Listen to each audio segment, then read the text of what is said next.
চলো আজকে আমরা শিখে নিই রেট পার্সেন্ট কীভাবে বার করতে হয়। আমাদের প্রথমে যেটা আছে সেটা হচ্ছে 25 আউট অফ 60। 25 আউট অফ 60 মানে হচ্ছে 25-এর 60 বা 25 ডিভাইডেড বাই 60।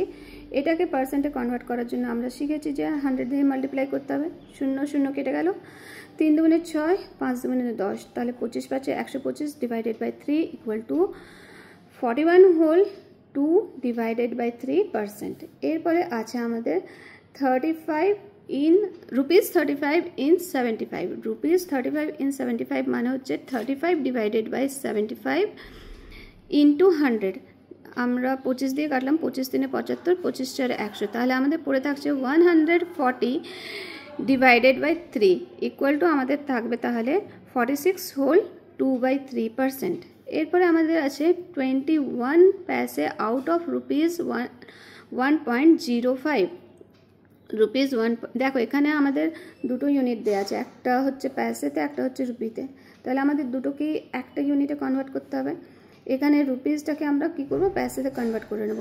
রুপিস 1.05 মানে একে প্যাসেতে কনভার্ট করার জন্য আমরা যেটা করেছি সেটা এটাকে 100 দিয়ে মাল্টিপ্লাই করেছি। তাহলে দেখো 10500 অ্যান্ড এখানে যেহেতু দুটো ডিজিটের পরে পয়েন্ট আছে, তাহলে আমরা এখানেও দুটো ডিজিটের পরে পয়েন্ট বসালাম।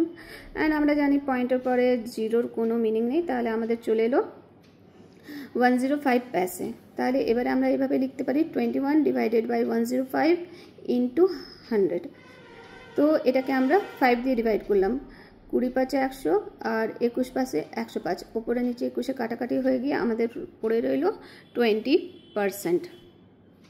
এরপরে আমাদের আছে 5/6 আউট অফ 3 হোল 1/3। তাহলে 5 out of 6 5/6 out of 3 whole 1/3 মানে হচ্ছে কি 5 divided by 6 divided by 3 whole 3 1/3 কে আমরা এইভাবে লিখতে পারি 10/3। এরপরে এটাকে মাল্টিপ্লাই করতে হবে কত দিয়ে, 100 দিয়ে।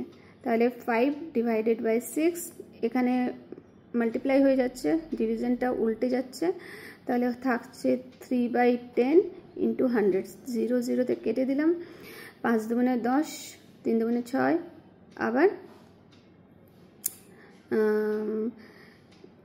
এখানে 3 গুণে 6, আবার এখানে 3 আর 3 কেটে গেল, তাহলে আমাদের 5 5 25, 25 আমাদের পড়ে রইল আনসার। নেক্সট আমাদের কোশ্চেন হচ্ছে spending 12 whole 1/2% of what sum of money is rupees 320 spent.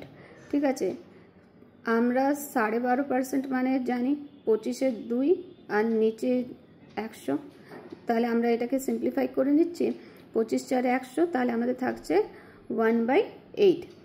এবারে ধরা যাক যে এই what sum of money rupees 320 is spent. তো আমরা ধরে নিতেই পারি যে ওই যে সাম অফ মানিটা সেটা হচ্ছে এক্স, তাহলে এক্সের